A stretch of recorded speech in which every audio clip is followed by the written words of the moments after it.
women should be doing better for their body by using products that are safe for their body. Like the fact that tampons even were put on the market with fragrances in it, I'm like, obviously created by men, but that's fine.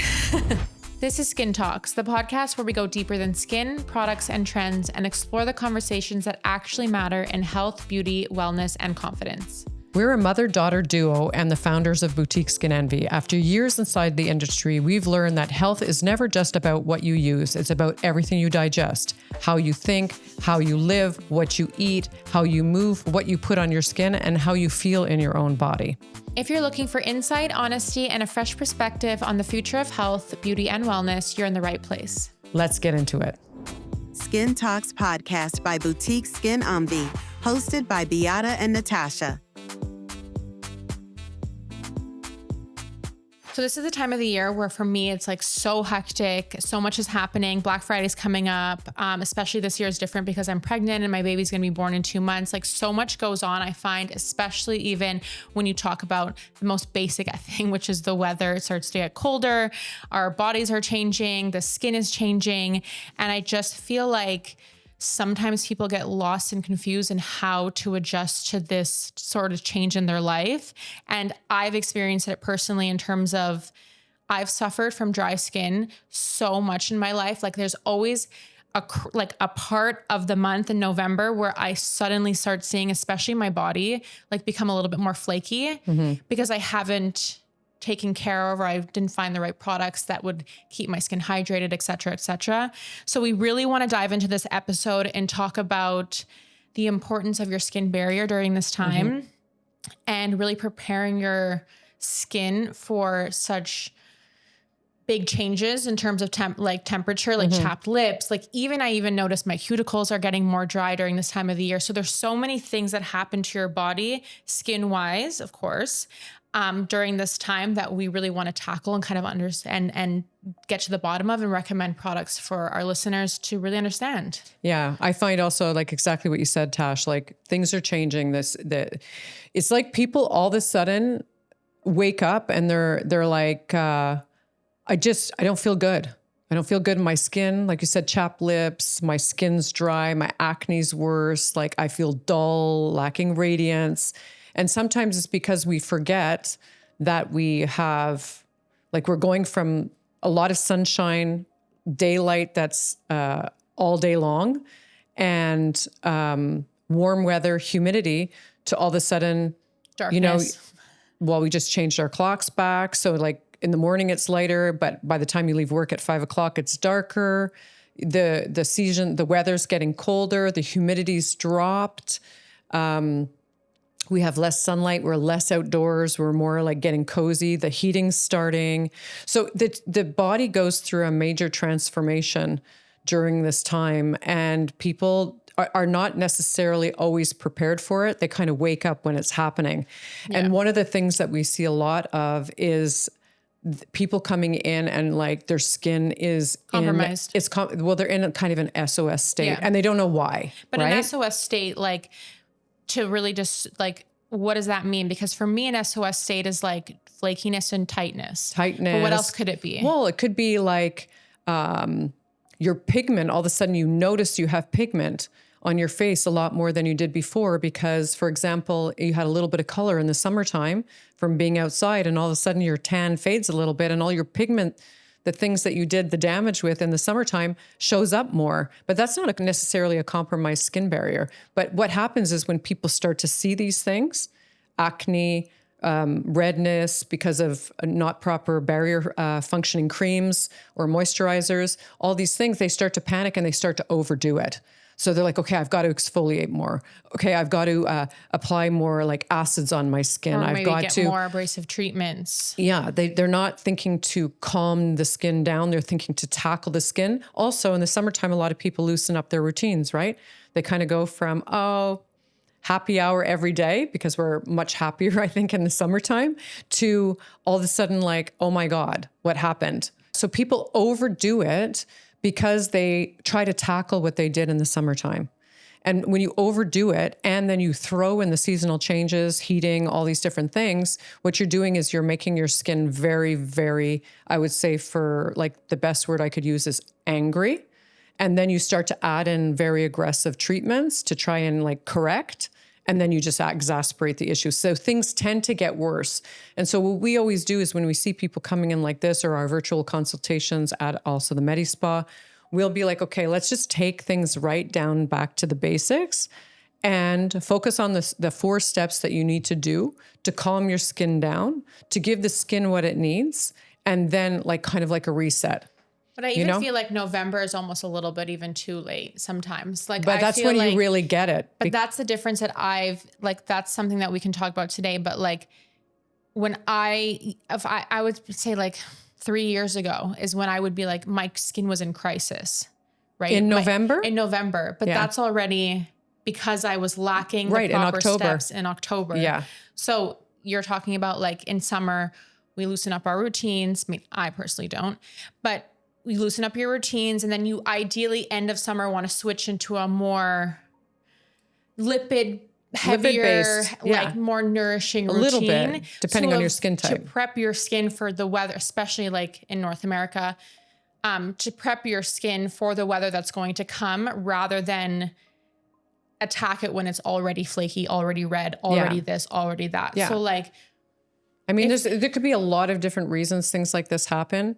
But essentially a compromised skin barrier comes because of something. Yeah. Something triggers it.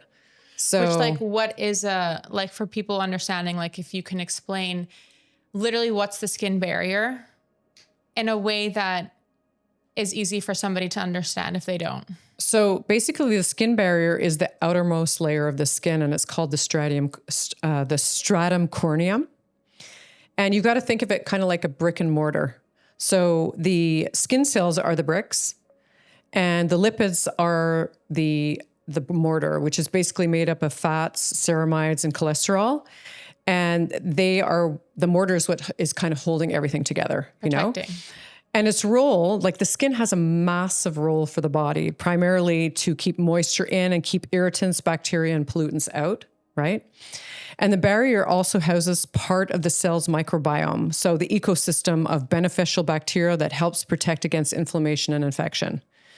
What can damage it is over-exfoliation, harsh chemicals, cold air, indoor heating, stress, lack of sleep, dehydration, and the use of too many active ingredients all at once. Okay? Right.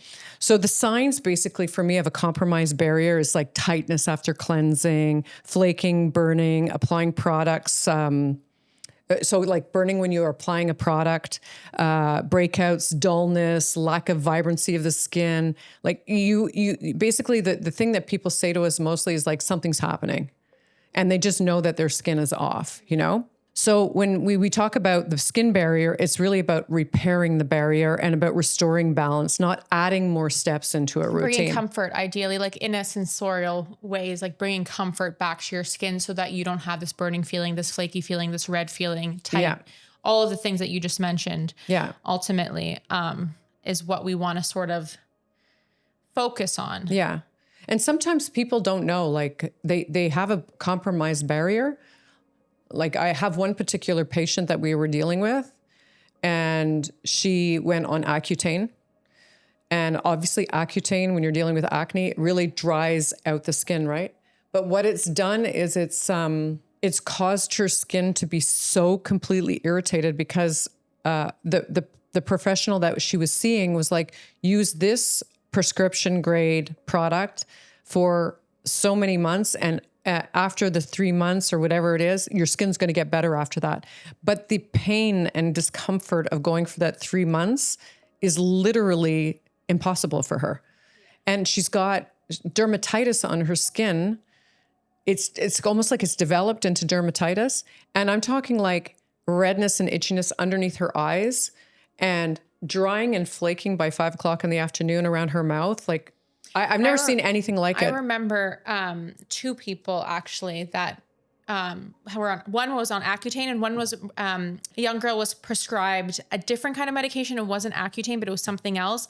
And it like, she couldn't even put on like anything without burning. Yeah. Without like, it looked like she had no flakiness, but it looked like she literally burnt her skin. Like the layer of her skin was burnt off. It's brutal. And she couldn't even put on Egyptian magic. Like it was so painful for her to put anything on. And I remember even one of my friends in high school, which is like when you're going in high school and you want to get rid of your acne, it's totally normal. But I remember he was on Accutane and he had the driest skin ever. It's really, like but that's the intention of Accutane, right? But it's just like that there's those examples are extreme of compromised barrier and damaged barrier. But it happens to a lot of people and it shows up in those ways. And when it's not handled, like I don't agree that you push through putting on a prescription for 3 months to get to the other side. And meanwhile, your skin is literally like flaking off. I have a hard time with that. Even if it will work after 3 months, the pain and suffering that somebody goes through during that time. It's your face. It's so what we did day. was I looked at her skin and I was like, okay, so we're going to bring it right down to the basics. Super, super, super, super basics. A very gentle cleanser. Jan Marini, we chose the I think it's called the Age Intervention Gentle Cleanser. Rosalieve from Jan Marini Skin Research. And then Egyptian Magic. And the Elta MD UV Physical, because that's really for post-procedure care and very sensitive skin. And she started to have some relief. By the time she woke up in the morning, you could see it was getting much, much better.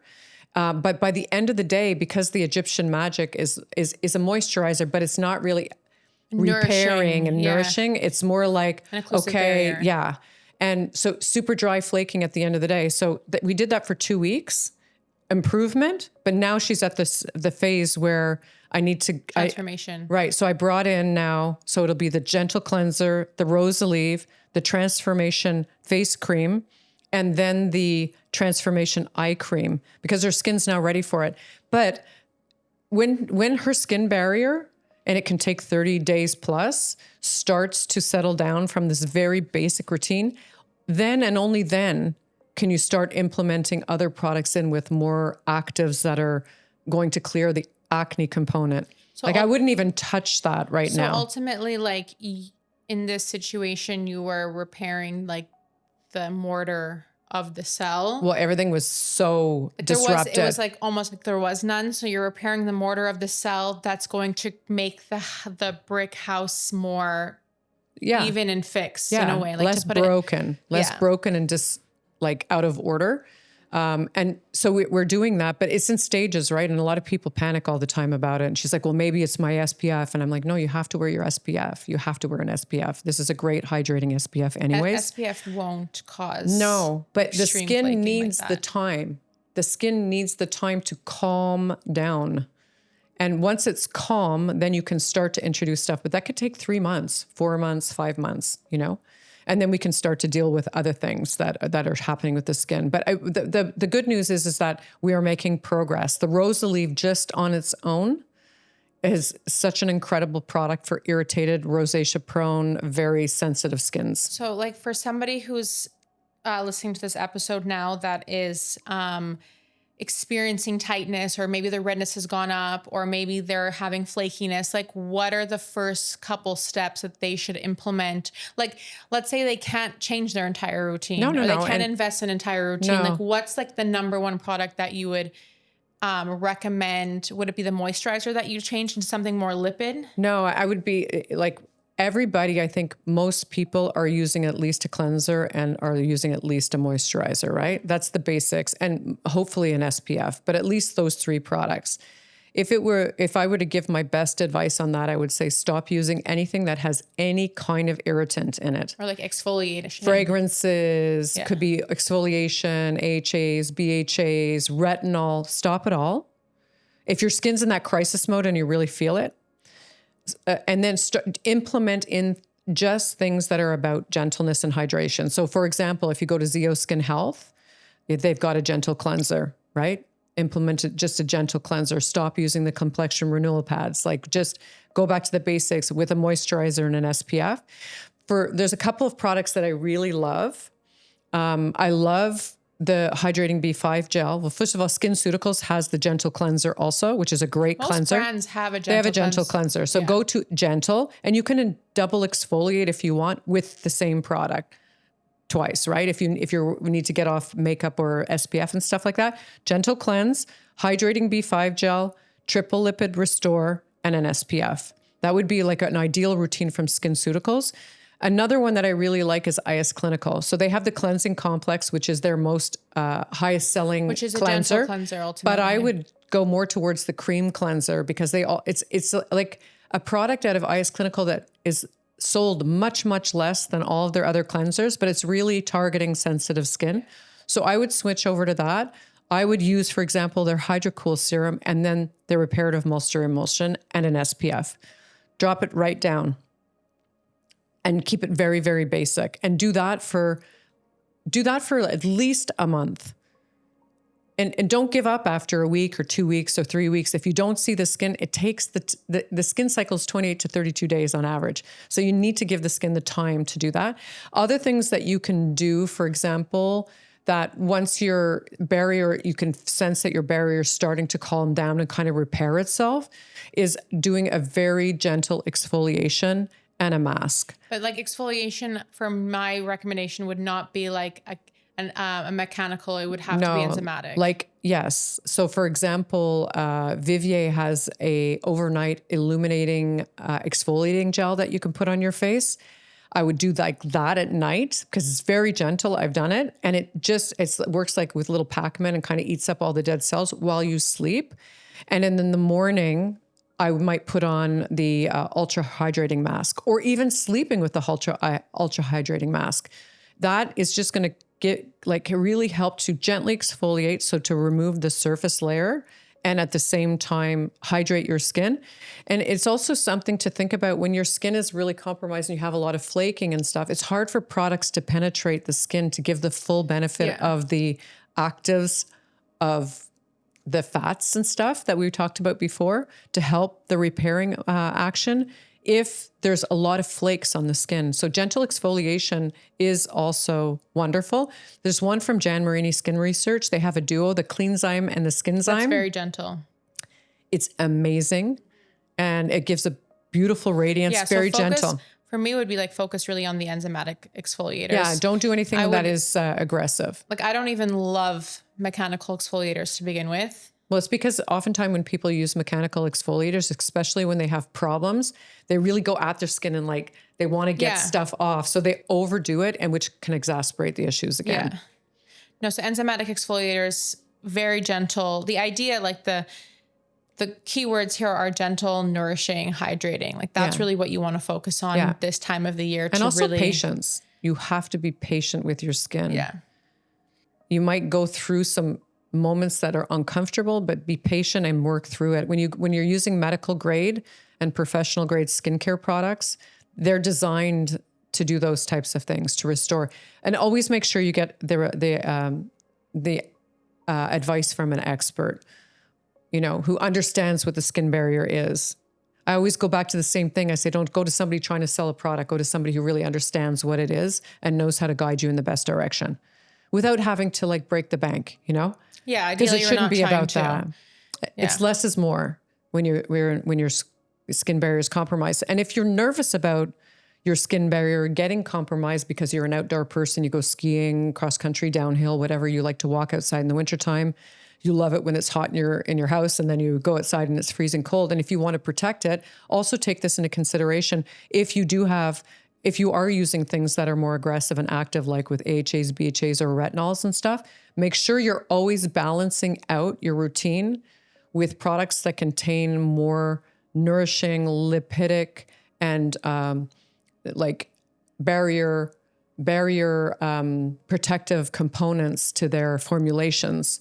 Because if you do all of these things and you're using a gel cleanser, a gel cream on your skin that you use during the summer, you are going to end up hurting your skin in the end too. Something, if you're super outdoorsy, is like maybe when you're going out, you can just put an occlusive barrier on top of your skin, like the Egyptian Magic product that you put on your skin to sort of protect your skin, keep all the moisture inside so that you're not like freezing your skin outside in like the winter cold. You should really do that anyways, especially on your cheeks and the areas that get exposed. But there's another product that I really like for barrier exclusivity. And that is, I'm just trying to think of the name right now. There's the Egyptian Magic. There's also the Shield from IS Clinical. But it's elastin, no? The elastin has a recovery product that's usually post-procedure, but you can put it on, especially even with kids and stuff like that, right? Yeah. You want to protect that because that's the coldness on the face really exasperates dryness and sensitivity. Let's talk about alchemy, the elements of skin health. We've always believed that skin health starts from within, and that's why we love adaptogens. They help the body find balance, calm the stress that shows up on our skin, and restores steady energy throughout the day. Alchemy takes that science and makes it simple, a clean Canadian line of adaptogenic blends that support focus, mood, and resilience. Their life-enhancing blend comes with 3 flavors, original, matcha, and cacao, each one rich, grounding, and effortless to add to your daily ritual. A small shift that supports your skin, mood, and mind. Discover alchemy at beskinenvie.ca. That's beskinenvie.ca, and use SkinTalks15 for 15% off your first order. So we talked about the things that you can do to protect the skin barrier from the outside point of view, but there's also the inner barrier, Yeah. And I think we tend to forget about that. So you talked before, Tash, about, this is the season where we're kind of Go. Yeah, it's go, and everybody's leading in, like we're feeling the holiday season and it's only November, right? Yeah, the end of the year is approaching. So like Black Friday, you're like at work, Groceries, crunching Christmas, numbers, like you're doing all the holidays. things, you're preparing. So there's a lot going on at this time of the year. I find it's just overwhelming, actually. We kind of like intentionally unbalance ourselves. Yeah. Somehow, because we're such in a rush and to get everything accomplished for the holiday season. And so things that like your emotional and energetic parallels, when you overextend, multitask, say yes to everything instead of no when you don't want to do things, your internal barrier weakens too. And when your internal barrier weakens, it also affects your skin, right? So things like lack of sleep. Stress triggers the cortisol. It weakens the skin barrier. It increases inflammation in the body. So it causes things to happen from an internal perspective. It's just not good for us to be in that state. And we know that it's there. Like we can't really avoid it, but we can do things to improve it. So some of the things that we always recommend are like incorporating daily practices into your routine. So things like, prioritizing rest and hydration, for example, sleep. Trying to get 8 hours of sleep a night and not running on 4 hours and like running on 4 cylinders, Yeah. Other things that you can do is like include more healthy fats into your diet, like avocado, olive oil, omega-3 supplements. I heard that. I was listening to this podcast recently, actually, and they were saying that omega-3 supplements are like, the only supplement, don't quote me on that reduces inflammation in your body. That is like proven to reduce inflammation in your body. So during this time when Christmas parties are going to be coming up and you're probably drinking more and you're probably not prioritizing your rest and you're causing inflammation in your body, it's like, this is a really good supplement to put. It's fish oil, omega-3 fish oil, but make sure you get the good ones where you're not like burping up fish oil. Yeah. There's also tablets that you can take, and you can take liquid so like form. This is really good for like reducing inflammation in your body, which also leads to problems in your skin when you have massive inflammation in your body. Inflammation is the cause issue. of disease, period. Yeah. So like that's something else to look for. Yeah. And so also incorporating movement into your daily rituals, like getting out, walking, if you go to the gym, going to like a spinning class or whatever. Meditate or yoga, stretch. They say even just 5 minutes of being quiet. And it's hard today because everybody's on their phone and we're rushing all the time and we're so connected to everything, but we waste a lot of time doing nothing when we do that. Just being mindful and spending at least 5 minutes a day of stillness. And that could be just like taking a bath if you have a bath, or like putting your skincare on, doing an gentle exfoliation with a mask. That's time for you where you like can be conscious of quietness. Yeah. You have to kind of try and find the time. I think it's very important. So Tash, can you share a time for yourself where you didn't do this and like what happened to you? Well, every single November Black Friday for the past 3 years, I've gotten violently sick after Black Friday. And I think that for me is like a massive indicator that I was not taking care of myself internally, where I had so much stress and I was lack of sleep and not eating properly and just exhausted. And then Black Friday comes, and then like from the moment December 1st hits to like the middle of December, I'm sick. Like yeah, exhausted. I know. It's and been like, years in a row. Yeah, years in a row. So this year, obviously, life is a little bit different. I'm 8 months pregnant. So prioritizing my rest and self-care is not really an option. It's like, it's a mandatory thing. But you're also prioritizing it. Well, I have to, because otherwise I'm just like, it's not healthy for me. It's not healthy for the baby. It's like, you're already not getting a lot of sleep. Things that I've done is I've implemented, like I go take a bath before I go to bed every single night. Yeah, that's your 5 minutes, eh? Or maybe like your 15 minutes, but still. For reasons much more than the fact that like it releases a lot of pressure on the body. Baths are amazing when you're pregnant and you feel like you have so much pressure and you're like, you feel heavy. That's like the number one reason why I started doing it. But I also found that it helps me sleep better at night, and I can really decompress. I don't go on my phone. I just chill and I lie there. Yeah. And that really helps me. For sure. I love that you do that. Decompress before going to bed, to help me sleep, even though it's not helping me sleep.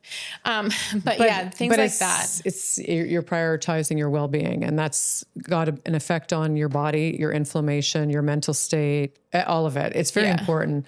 Yeah. I know that for me, like I'm personally also at this time of year get very, very out of whack. First of all, as I go from summer, I didn't know this, to winter season or fall, like I get allergies like crazy, which I didn't even know why, but I sneeze all the time. I can feel my skin feels dry.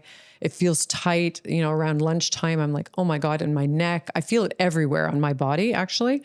And I can't stand the feeling, but I can say that in the last, I would say starting at the beginning of October, your birthday, preparing for our Black Friday campaigns, which was a lot of pressure for us. Also preparing for your baby to come, for me, is I feel an intense pressure to make sure that you're able to enjoy the process of becoming a mother, because I think it's so important for you and for the baby, but also for your family. And I didn't have that. I literally had a laptop on my lap a couple of hours after you were born. So it's really important that you have this beautiful experience. So I feel pressure for that. We've also done a lot of things at BSE with hiring, and so there's a lot of moving pieces. And, here I am mid-50s, and I totally got a pimple and breakout on the side of my face last week. I'm like, what is happening? But that's an indication right there that there's, I'm out of balance, which I already know that I am just naturally. Yeah. But my skin's reacting in my mid-50s to my lifestyle. Yeah. So it happens at every age and stage of life. I think just like, as much as it's hard to, it's obviously very hard during this time to say no to things. And there's nothing you can do, but just get, for me, my personal opinion, for my personal life, there's nothing I can do right now that's going to make my life necessarily easier. I'm moving, I'm having a baby, I'm doing this, Black Friday, blah, blah, blah. Just the 10 minutes in the bath at night it makes such a big difference. I think in my mental health the most, and obviously my physical, but so if you're struggling and you just know that you're going through so much and you're seeing your body react and you're exhausted and you're this and you're that, just try to find one little tiny ritual, whether it's daily, not being on your phone and drinking your cup of coffee in the morning, or if it's taking a bath at night, or if it's reading one page of a book, or whatever it is. Journaling is great. Just do 5 to 10 minutes of it. And I think that would help. What happens is that you get so used to not taking care of yourself that you put yourself as, third, fourth, fifth on the list to everything else in your life. But once you start to prioritize yourself with a baby step, and that could be journaling, and I can tell from my own personal experience, you'll start to look forward to it so much. So I'm sure that you, for example, when you get home at night, you've had your dinner and you're getting ready to go to bed and you get to go take your bath, you're like, oh my God, I get to go take my bath. Yeah, and I deleted TikTok. And I think that helps me not be on my phone more. That's and hilarious. I think that's because you can get caught in a rabbit hole with that stuff. No, TikTok's gone. It's not coming back. Really? Yeah. Interesting. And that's a huge thing I did. I'm not a TikToker the same way. I do it more for research. I've talked about that before. I like TikTok because it was giving me mom tips and things to prepare for. But Like ultimately I don't really need it. And you're just like, that's like one video out of 10 that you see. And it's So that's also just an taking away excuse. from your sleep. But yet it's exactly it. Like if I was still on TikTok, I would be more inclined to like go on it in the bath or like go on my phone before I fall asleep or like go on it when I wake up. Yeah. But I deleted it. So now I can't go on it anymore. And that's also made a big difference. I feel like, because So you interesting. waste so much time on social media. It's like not even normal. So make sure to protect your internal barrier and your external barrier as you move into this really hectic part of the year, the end of the year.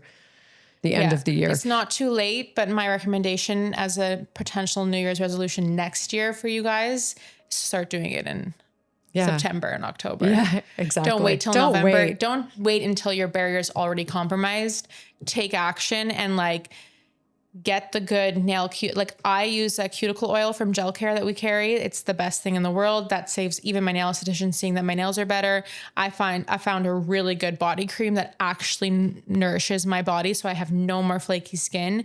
And I use a bomb skincare routine that's very nourishing and I have no dryness, nothing. So like you just have to find what works for you and get on it and don't like react and wait until your body's already in the crisis to do it. And that goes for your mental health and your physical health as well. And if you don't know what to do, there's a lot of experts out there that can help guide your way. Yeah. So now let's go like completely off on a different topic. We want to highlight a product that we're loving. A brand. A brand that we're loving, a Canadian brand that I've actually used prior to my pregnancy. And I loved it. And it makes me feel subconsciously really good about the product that I'm using because it's better for the environment. It's better for my body. And it is the Alea period product. So tampons, pads, all the good things. Yeah. I just think it's so important to be talking about this for health reasons, but also for environmental reasons. I mean, if you think about it, like the average tampon and pad contains like 90% plastic. It's kind of disgusting. It's really gross. And every single menstruating human in a lifetime will go through between 10,000 and 15,000 pads or tampons in their lifetime. Well, think about it. Like you're on your period for 1 week every single month for 30 plus years of your life. And like, we're not in a society here where it's accepted to like be very natural and like bleed in the ground. No, there's no ceremonies like that held where we are. So like we have no option but to use products to prevent bleeding or to not prevent it, but to prevent leakage, manage it. Right. But the point is that there's only ever been certain options available to women, you know, like, and I'm not going to knock any brands particularly, but if you need pads or tampons, you either buy them at a pharmacy, a grocery store, or like Amazon or something like that. You can go online and find it. And there's new alternatives that have come out, like cups and different things to help period underwear and stuff like that. But a lot of people, I mean, some people use it, but I don't think it's mainstream use. I think it's people that are extreme and say, I'm never going to use that what's available on the market because of environmental reasons. And also because you're putting potentially lead-based products into your most absorbent area of your body for 30, 35 years.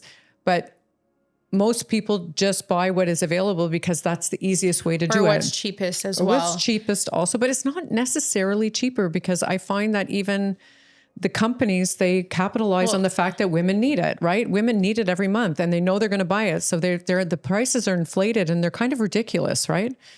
So we wanted to highlight Alea because we want people to know about that there's an alternative, a Canadian product that is conscious and is completely decomposable. So like the average tampon, I think I said this already, will decompose in 500 to 800 years. If you think about 10 to 15,000 tampons or pads for the average menstruating woman throughout her lifetime times whatever percentage of the population, I think women are about 50% of the population. And I know that everybody uses these things. So let's say 35% of the population uses this and it's taking 500 to 800 years to decompose. We need to think about that.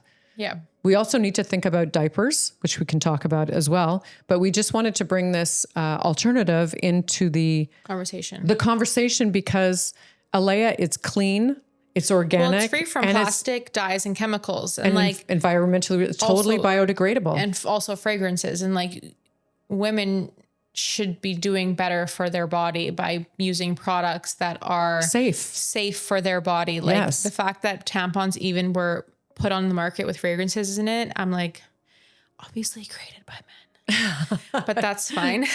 Did we really say that? No, I just think we wanted to bring it to people's attention because there are alternatives. So I think I've heard a couple of people saying that they've tried the product.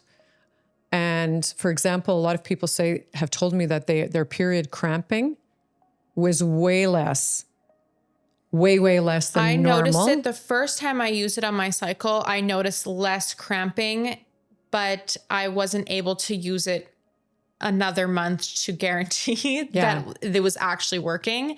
But I know that people do say that, and I believe it. Like, well, I've had a couple people tell me that their period cramps are dramatically different. Yeah. Which is so interesting to me. But I've also had people say that the insertion is cardboard. Is cardboard, which it takes a minute to get used to. Yes. So talk about that. So basically, like obviously when you're using plastic, which everyone's going to prefer plastic because the insertion is more seamless and, you know, like it has a better feeling per se. But I think knowing what's going in your body, if it's going to take 1 second, a little bit longer to insert than just putting like plastic and honestly shit in your vagina. Yeah. Like and also environmentally. You should like, you know, weigh your priorities there. But ultimately, like I have a trick. There's like, you just have to like move the little part that moves. What do you like? I don't know. Like you just kind of like get it. I wiggle it a little bit so that when I insert and then I push the part where pushes the tampon in and then pull it out, it's much easier. You don't feel like it's like scraping you. Like all of that is just not true. It's not accurate. Yeah. It's not true at all. It actually makes no difference. It's just that sometimes it's hard because of the glide is a little bit more rugged, let's say. But like it's ultimately paper on you paper can, versus you can fix plastic that. on plastic in a way. You can fix that and it's a lot more beneficial. Yeah. In my opinion, like takes me 1 second longer to put a tampon in, but knowing that what's going inside my body is much better for me. Yeah, that's a priority that I'm not going to move on. And so that's why we brought it into BSC, because we wanted to be able to offer people healthier choices and more conscious choices as well. Yeah. So, and also we have if you purchase them, you can purchase them on subscription, which is just, I find brilliant because we know how many we need every month. So it just gets delivered to you. And so they're you don't really have to pretty. And they're actually, one thing I want to mention is, you know, like there's this shame aspect associated with carrying a tampon to the bathroom, which we could eventually get rid of. Just like get rid of that. But like, I'm going to say the brand Tampax or like, I don't even remember the other ones. Kodak, I don't know. Yeah. The other ones, they're colorful, they're bright, they're green, they're this, they're like, so obviously you want to hide this like flashy thing. With the Leia, everything is white. There's no logo on it. It's just a white stick, gray stick, depending on the size that you're using. And it's like, you don't even subtle. It's subtle. It's so subtle and they're pretty and they're cute and they're aesthetic. And it's like, for me, that's nice. Very elegant. Yeah. Instead of trying to like market to a girly look. Yeah. Yeah. And I've used them working out. I've used them, and any other situation. And it's like, it's fine. It's fine when you're working out. Like you don't need to pay extra for the sport version of a tampon. Like that's just marketing. Yeah, it is. It's ridiculous. So if you haven't had the chance to try it, it's definitely something that we recommend. And we're all about wellness and health. And this, I think, goes perfectly. It aligns with the vision of our company and who we stand for as people. So let's get into our closing signature questions. Mm-hmm. All right. So Tash, I'm going to ask you. Tell me one thing you wish everybody did for their skin on a daily basis. Wash their face with a gentle cleanser. What about you? I would say that use SPF. The fact that every morning. Say that is shocking. Yeah, it's shocking. I was like a little bit like shocked. It's okay, it's pregnancy brain. I'm switching it up. Okay. What's one thing you tell someone afraid to start a skincare routine? Don't be afraid. It's really easy. I would say if you're nervous, get advice from an expert, like an esthetician, There's so many estheticians out there that are very passionate, very educated, and know and understand the skin. Ask them what they think would be best for you. And so finish this sentence. Healthy skin is the goal. And for me, it's it's achievable. Yeah. With the right routine. Beautiful. Thank you for listening to Skin Talks. If this episode inspired you, taught you something new, or just made you feel seen, please share with someone you love. And if you believe in thoughtful and empowering conversations that help you make better choices for yourself around your beauty and wellness, please rate and review the show. It helps us to grow our community, and we deeply appreciate it. Because this isn't just about skin. It's about claiming your beauty, feeling strong, informed, and at home in yourself. See you next week.